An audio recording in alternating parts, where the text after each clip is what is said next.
There are many considerations to the choice of breast conservation therapy. A good candidate for a lumpectomy has a small, single tumor. The patient should have adequate breast size so that an operation can remove the tumor completely.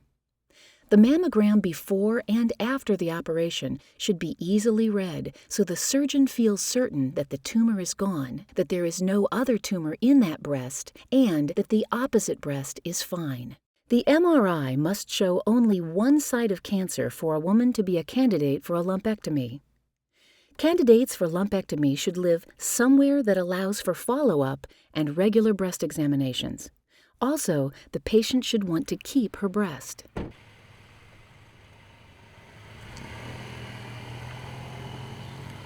Lumpectomy means more than take out the lump. Patients often ask, how much are you going to take? Well, the answer is generally as much as we can without changing the appearance of the breast. The surgery and incision are done as cosmetically as possible. After a lumpectomy, one should see no significant changes in the size or shape of the breast, no divot, and no sutures. A pathologist evaluates the tissue to ensure that the tumor has been completely removed. Ink is placed on the outside margin of a lumpectomy specimen, and the tissue is examined under a microscope. A rim of normal tissue should be visible around the tumor.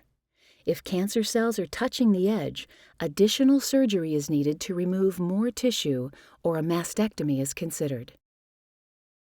Here's an example of the cosmetic appearance after breast-conserving surgery.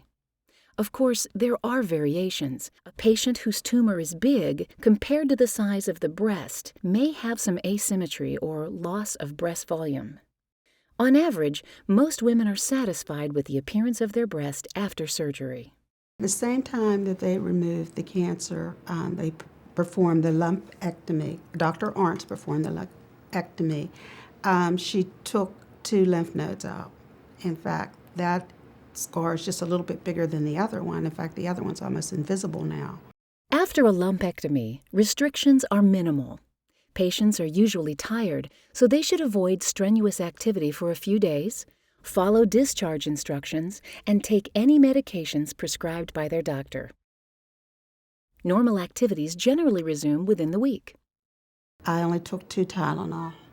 I didn't have a lot of pain with my surgery either. Breast conservation offers several advantages. It avoids removal of the breast through an operation that's fairly minimal, and there is no need for a prosthesis.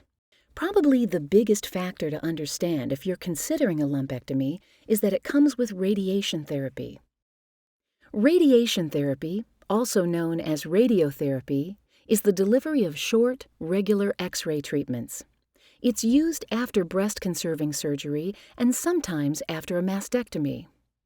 During therapy, the arm is placed in a standard position. A radiation therapy beam swings over the patient and delivers the X-ray to the breast in tangents. The X-ray is delivered to the whole breast and only the breast in order to destroy any residual cancer cells. Treatments last for 5 minutes. Patients generally receive 1 treatment per day, 5 treatments a week, Monday through Friday, for 6 consecutive weeks. There is no need to stay in the hospital or to miss work.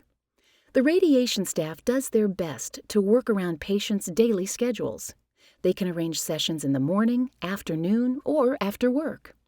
Fortunately, patients can drive themselves to and from the radiation oncology facility.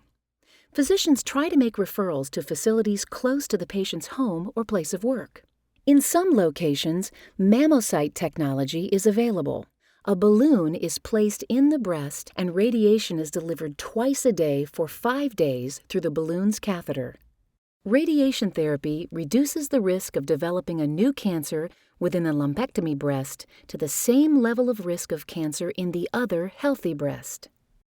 Thanks to improvements in radiation techniques, patient acceptance is high. The treatment does not burn the skin, cause hair to fall out, or make patients sick to the stomach. Breast X-rays do not reach the underlying lung and heart or cause cancer.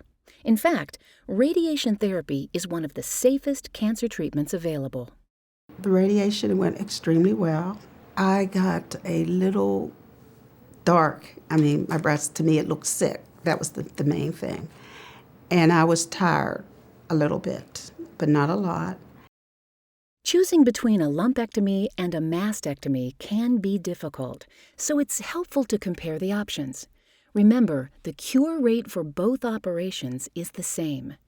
Patients who choose a lumpectomy will also require breast radiation therapy. If the entire breast is removed, radiation therapy is usually not needed. A lumpectomy provides a good cosmetic outcome. After a mastectomy, a prosthesis will probably be needed to achieve a look of symmetry.